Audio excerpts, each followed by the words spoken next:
Tea అనే అక్షరాన్ని American English లో డా అని పలికే సందర్భం కూడా ఉంది. టీ రెండు అచ్చుల మధ్య వచ్చినప్పుడు అమెరికన్ ఇంగ్లీష్ లో అది డా అవుతుంది. C I T Y city L I T T L E little. మనం ఫాలో అయ్యేది బ్రిటిష్ ఇంగ్లీష్ కాబట్టి మనం టాగానే ఉచ్చరిస్తాం, వాళ్ళు దాన్ని డాగా అనే అక్షరం ఒక్కోసారి కాలాగా అంటే క్యాట్, ఒక్కోసారి సాలాగా అంటే ఆ ప్యాటర్న్స్ ని విశ్లేషించి రాసినటువంటి నియమాలే గ్రామర్. అంటే ముందు గ్రామర్ కాదు, భాష. భాష పుట్టిన తర్వాతే గ్రామర్ పుట్టింది. చా అనేటటువంటి ఉచ్చారణ ఎప్పుడు వస్తుంది అని దానికి రూల్ చెప్పారు. టీ తర్వాత యు వచ్చి ఆ తర్వాత మరో అచ్చు వచ్చినప్పుడు టీ అనేది చాలాగా మనకి.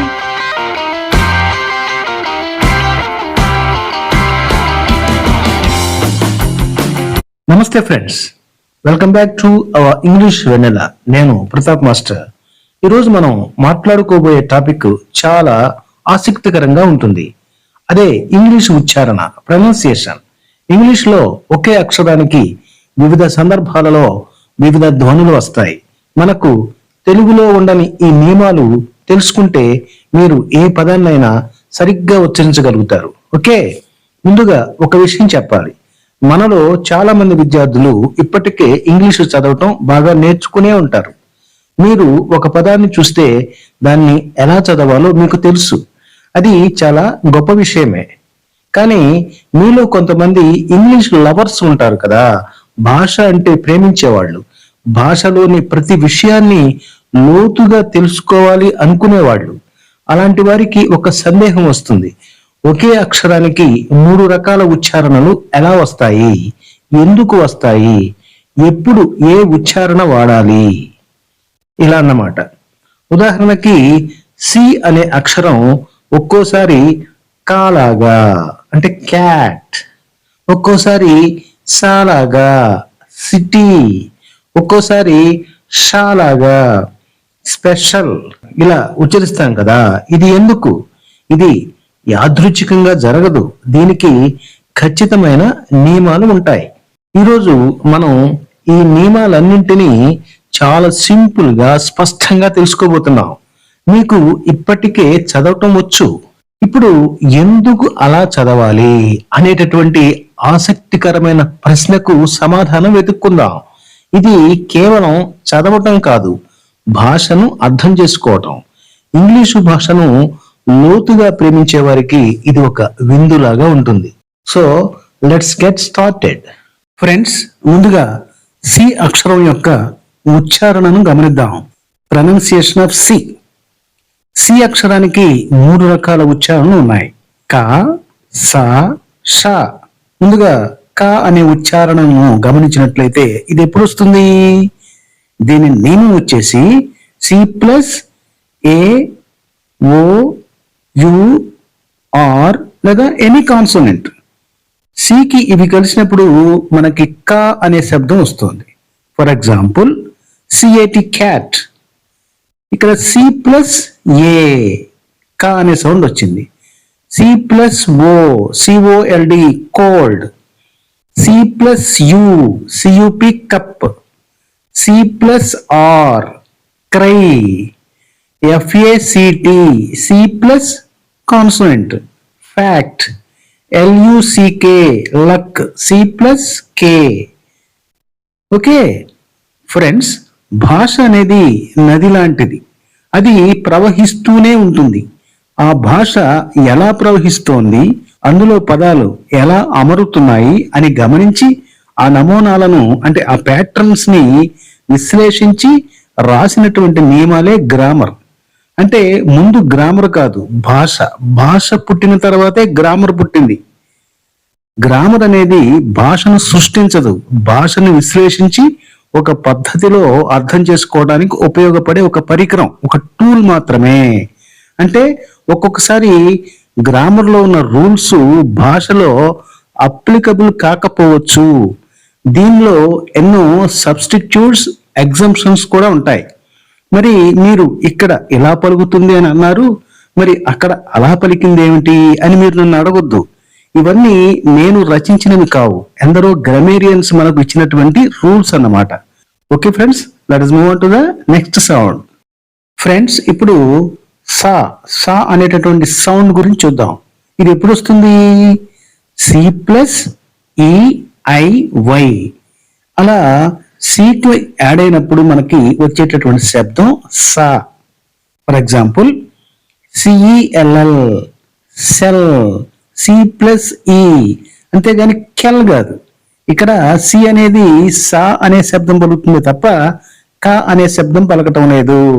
CELL cell. అలాగే C plus I city, CITY. అలాగే why సివైసిఎల్ఈ cycle. Receive ఆర్ఈసిఈఐవిఈ office ఓఎఫ్ఎఫ్ఐసిఈ. C plus ఈ. ఇలా మనం సా అనే శబ్దాన్ని గమనించాలి. సా అనే శబ్దం ఎప్పుడు వస్తుంది? C plus E I Y. ఓకే.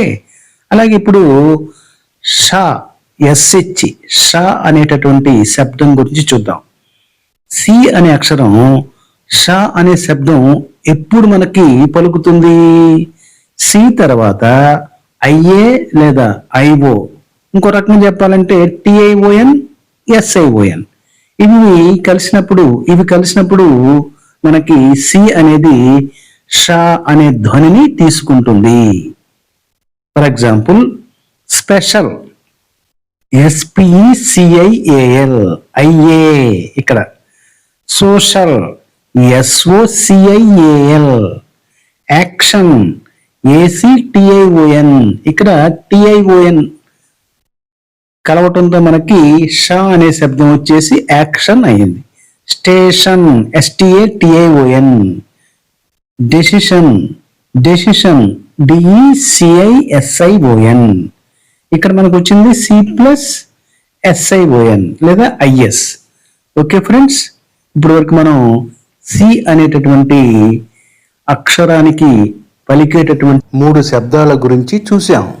తర్వాత మనం జి అనే అక్షరం గురించి తెలుసుకుందాం. ఫ్రెండ్స్, ఇప్పుడు రెండవదిగా జి అక్షరం యొక్క ప్రొనౌన్సియేషన్ చూద్దాం.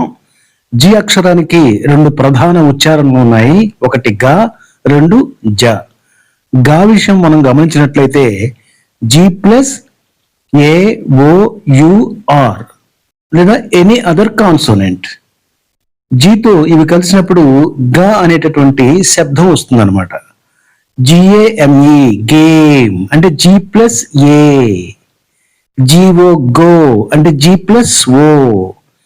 GUAM gum G plus U. G R E A T great G plus R. R అనేది ఇక్కడ కాన్సోనెంట్ అనమాట. G R E E N green G plus consonant. మరి బిగ్ బిఐజి బిగ్ సంగతి ఏంటి? ఇక్కడ జి అనేది గా అనే శబ్దమే కలుగుతుంది. మరి దీన్ని దేని ఆధారంగా చెప్పగలుగుతున్నాం? అందుకే ముందుగా మనం చెప్పుకున్నాం, రూల్స్ అనేవి కొన్నిసార్లు మనకి అప్లై కాకపోవచ్చు. మనం కొన్ని అనుభవం ద్వారానే నేర్చుకోవాలి. నేటివ్ స్పీకర్స్ దాన్ని బిగ్ అనే పలికారు కాబట్టి మనం కూడా బిగ్ అనే అనాలి. ఓకే ఫ్రెండ్స్, లేదా జీకి ముందు ఓవెల్ ఐ అనేది వచ్చింది కాబట్టి మనం ఇలా అన్నా గుర్తుపెట్టుకోవాలి, బిగ్. ఓకే, మరి ఇప్పుడు జా యొక్క ఉచ్చారణను చూద్దాం. మరి జీకి జా అనేటటువంటి శబ్దం ఎప్పుడు వస్తుందో గమనిద్దాం. జీ ప్లస్ ఈఐవై ఇలాంటప్పుడు మనకి జా అనే శబ్దం వస్తుంది. For example gem G M gem G plus E. Giant G I A N T giant G plus I. Gym G plus Y. Energy E N E R G Y G plus Y. Gentle G N T L E G plus E gentle. Okay friends ఇప్పుడు మూడవదిగా tea అక్షరం యొక్క ఉచ్చారణను గమనిద్దాం. Pronunciation of tea. Tea అక్షరానికి అనేక ఉచ్చారణలు ఉన్నాయి. ముందుగా టా అనే శబ్దం గురించి చూస్తే సాధారణంగా చాలా పదాల్లో టీని టా లాగా ఉచ్చరిస్తాం. అంటే మాక్సిమం టీ వచ్చినప్పుడు మనం పలికే శబ్దం టానే. For example tea, table, tree. అంటే దీనికి ప్రత్యేకమైనటువంటి రూల్ గా గ్రామేరియన్స్ పెద్దగా చెప్పలేదు, కానీ చా అనేటటువంటి ఉచ్చారణ ఎప్పుడు వస్తుంది అని దానికి రూల్ చెప్పారు. టీ తర్వాత యు వచ్చి ఆ తర్వాత మరో అచ్చు వచ్చినప్పుడు టీ అనేది చాలాగా మనకి ధ్వనిని ఇస్తుంది అన్నమాట. అంటే చాలా వరకు టియుఆర్యు అనేది ఎప్పుడైతే వస్తుందో అక్కడ మనకి చర్ అనేటటువంటి శబ్దాన్ని మనం పలకవలసి ఉంటుంది. దీనిని నియమంగా చెప్పుకోవాలంటే T plus U plus vowel, అప్పుడు మనకి చ అనే ధ్వని వస్తుంది అనమాట. నేచర్ NATURE, ఇక్కడ టీ తర్వాత మనకి ఏమొచ్చింది, యు వచ్చింది. ఆ తర్వాత ఆర్ అనేది మనకి కాన్సనెంట్ అయినా తర్వాత వచ్చినటువంటి ఈని మనం దృష్టిలో పెట్టుకుని ఎక్కడైనా వొవెల్ రావచ్చు అనమాట. యు తర్వాత మనకి ఎప్పుడైనా సరే మరొక వొవెల్ ఉంటే అక్కడ మనకి చ అనే శబ్దం వస్తుంది. అలాగే మరో ఉదాహరణ చూద్దాం. ఫ్యూచర్, పిక్చర్, కల్చర్, లెక్చర్, ఇవన్నీ కూడా TURE. అంటే టీ తర్వాత యు వచ్చి ఆ తర్వాత వెంటనే కాకపోయినా ఆ పక్క అక్షరం అయినా సరే మనకి వొవెల్ అయి ఉంటుంది అనేది మనం అర్థం చేసుకోవాలి. ఓకే, ఇప్పుడు షా అనే ఉచ్చారణ ఎప్పుడు పలుకుతుంది, టీ. టీకి షా అనే శబ్దం కూడా వస్తుంది. ఎప్పుడు టీ తర్వాత ఐ వచ్చి ఆ తర్వాత మరో అచ్చు వచ్చినప్పుడు టీ షా అనే ధ్వనిని ఇస్తుంది. అంటే ఇది సాధారణంగా TION ముగింపు ఉన్న పదాల్లో కనిపిస్తుంది. దీన్ని మనం నియమంగా చెప్పుకోవాలంటే T plus I plus ON, on లేదా OUS. ఇప్పుడు మనకి ఈ కలయిక షా అనే శబ్దాన్ని ఇస్తుంది. Action, ACTION, nation, ambition, patient, cautious, ఇలా అన్నమాట. T plus I plus on లేదా OUS, అప్పుడు మనకి షా అనే శబ్దం వస్తుంది. సరేనా ఫ్రెండ్స్, ఇక్కడ మరో విషయాన్ని ముచ్చరించుకుందాం. టీ అనే అక్షరాన్ని అమెరికన్ ఇంగ్లీష్ లో డా అని పలికే సందర్భం కూడా ఉంది. టీ రెండు అచ్చుల మధ్య వచ్చినప్పుడు అమెరికన్ ఇంగ్లీష్ లో అది డా అవుతుంది అనమాట. నియమం వచ్చేసి vowel plus T plus vowel. For example water, మనం వాటర్ అంటాం, WATER. టీ అనేది ఏకి ఈకి రెండు అచ్చుల మధ్యలో ఉన్నది కాబట్టి అమెరికన్స్ దాన్ని వాటర్, డా అనే శబ్దంతో అంటారు, వాటర్. అలాగే BUTTER మనం బెటర్ అంటాం, వాళ్ళు better, better. CITY city, LITTLE little. మనం ఫాలో అయ్యేది బ్రిటిష్ ఇంగ్లీష్ కాబట్టి మనం టాగానే ఉచ్చరిస్తాం, వాళ్ళు దాన్ని డాగా ఉచ్చరిస్తారు. ఈ విషయం మనం ఎందుకు తెలుసుకోవాలంటే మనం అమెరికన్స్ యాక్సెంట్ లో మాట్లాడే వాళ్ళు దీన్ని వాటర్ అన్నప్పుడు అది తప్పేమో అనుకుంటాం. తప్పేమీ కాదు, వాటర్ అనేది రైతే, వాటర్ అనేది కూడా రైతే. ఈ విషయం మనం తెలుసుకోవాలి. సరేనా ఫ్రెండ్స్, ఇప్పుడు మనం ఎస్ అనే అక్షరం యొక్క ఉచ్చారణలు, ప్రొనౌన్సియేషన్ ఆఫ్ ఎస్ గురించి తెలుసుకుందాం. ఎస్ అక్షరానికి కూడా బహుళ ఉచ్చారణలు ఉన్నాయి. మొదటి దాన్ని మనం గమనిస్తే సా అనే శబ్దం. సా సాధారణంగా ఎస్ ని సాలాగానే ఉచ్చరిస్తాం ఎక్కువ సందర్భాల్లో. Some, SIT, stop. ఎక్కువ సందర్భాల్లో దీన్ని సాగా ఉపయోగిస్తున్నాం కాబట్టి దీన్ని ప్రత్యేకంగా మన వాళ్ళు రూలుగా ఏమి చెప్పట్లేదు. అదే జా శబ్దం ఎప్పుడు వస్తుంది, ఇది ప్రత్యేకం కాబట్టి దానికి ఒక రూల్ క్రియేట్ చేసాం అంతే. మరి ఈ శబ్దం ఎప్పుడు వస్తుంది, జ్ అనే శబ్దం రెండు అచ్చుల మధ్య వచ్చినప్పుడు. కొన్ని పదాల్లో అయితే చివరిలో ఎస్ ఉన్నా సరే జ్ అనే శబ్దం వస్తుంది అనమాట. Easy, EASY, easy. ఇక్కడ ఎస్ అనేది ఎక్కడొచ్చింది, రెండు అచ్చుల మధ్య వచ్చింది. వైని సెమీ ఓవెల్ అంటారు, అందుకని ఇక్కడ రెండు అచ్చుల మధ్య అని చెప్పేసి మనం అన్నాం. అదే మ్యూజిక్, ఇక్కడ ఎస్ ఎక్కడ వచ్చింది, యూకి ఐకి మధ్యలో వచ్చింది, అంటే రెండు ఓవెల్స్ మధ్యలో వచ్చింది. విజిట్, ఇక్కడ ఎస్ ఎక్కడ వచ్చింది, రెండు ఐ మధ్యలో, రెండు ఓవెల్స్ మధ్యలో వచ్చింది. ఈజ్ ఐ తర్వాత వచ్చింది, కానీ ఎస్ అనేది చివరిలో ఉంది కాబట్టి చివరిలో కూడా ఎస్ ఉన్నప్పుడు ఎక్కువ సందర్భాల్లో ఇజ్ అనే శబ్దం వస్తుంది. For example was, WS was. Okay friends, ఇది ఎస్ అక్షరానికి ఇజ్ అనేటటువంటి ఉచ్చారణ. అదే ఎస్ కి ఎస్హెచ్ షా అనే ఉచ్చారణ కూడా ఉంది. ఎస్ తర్వాత ఐ వచ్చి ఆ తర్వాత మరో అచ్చు వచ్చినప్పుడు, మరో వొవెల్ వచ్చినప్పుడు ఎస్ అనేది షా అనే శబ్దంగా వస్తుంది. దీనిని మనం నియమంగా చెప్పుకోవాలంటే ఎస్ ప్లస్ ఐ ప్లస్ ఓఎన్ లేదా యుఆర్ఈ, ఇది షా అన్నమాట. టెన్షన్, టెన్షన్, టిఈఎన్ ఎస్ఐఓఎన్, ఎస్ తర్వాత ఐ వచ్చింది, అలాగే ఓఎన్ కూడా వచ్చింది.